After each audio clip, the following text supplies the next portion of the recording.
Agrigento al Teatro Pirandello, su iniziativa del direttore dell'unità operativa Hospice dell'ospedale San Giovanni di Dio di Agrigento, Geraldo Alongi, si è svolta la seconda e ultima giornata della terza edizione del convegno regionale della premiazione del concorso Il Mantello, promosso nell'ambito del progetto nazionale Le cure palliative e la terapia del dolore. Le interviste di Valeria Iannuzzo.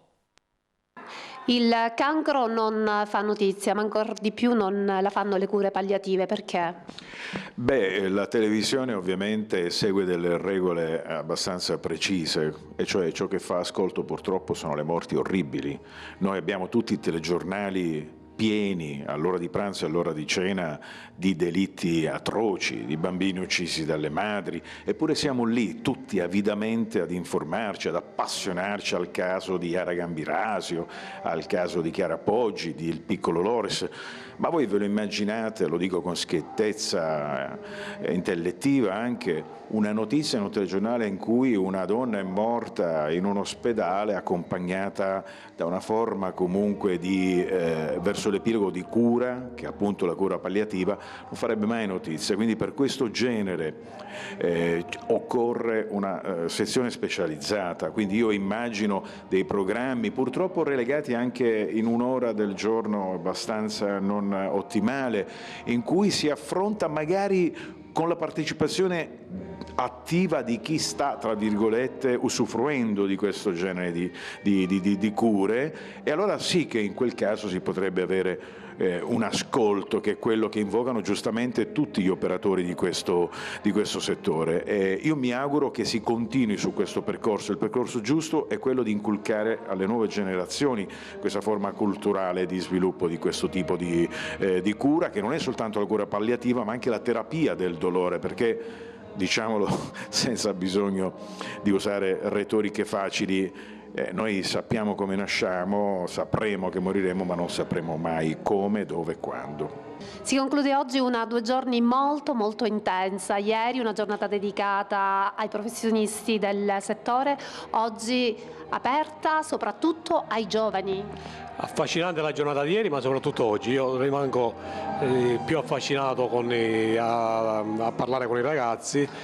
Oggi saranno premiati e questo ci lusinga tantissimo, perché hanno fatto dei lavori veramente interessanti, riguardano un argomento sensibile, molto come dire, delicato come argomento, però loro sono riusciti dal punto di vista artistico ad esprimere le loro sensazioni e devo dire che l'hanno fatto abbastanza bene. I contributi sono stati tanti, di altissimo livello, i relatori hanno saputo farsi ascoltare sempre e comunque, questo penso che sia il must. Assolutamente sì, ci sono state delle sezioni veramente interessanti, compresa questa mattina in cui abbiamo parlato perché le cure palliative non fanno audience. Ci sono stati esperti veramente che ci hanno dato delle informazioni molto interessanti. Io sino a ieri avevo deciso che non avrei rifatto la quarta edizione del Mantello, però oggi ci ho ripensato, me l'hanno dato l'entusiasmo i ragazzi a continuare, grazie. Terza edizione del premio Il Mantello, grande coinvolgimento di pubblico, licei che arrivano da tutta la Sicilia, un successo non prevedibile. Sì, effettivamente è così, perché quest'anno per la terza edizione abbiamo coinvolto la Regione Sicilia, hanno aderito 19 istituti scolastici, hanno presentato 80 lavori bellissimi, io non li conosco perché ancora non sappiamo chi è il vincitore, però la Commissione ci ha raccontato che hanno ricevuto elaborati meravigliosi che vanno dalla più sfera artistica, video, quadri, elaborati meravigliosi, quindi questi giovani, noi parliamo di ragazzi dell'ultimo anno delle scuole superiori, veramente sono bravissimi e ci danno tanto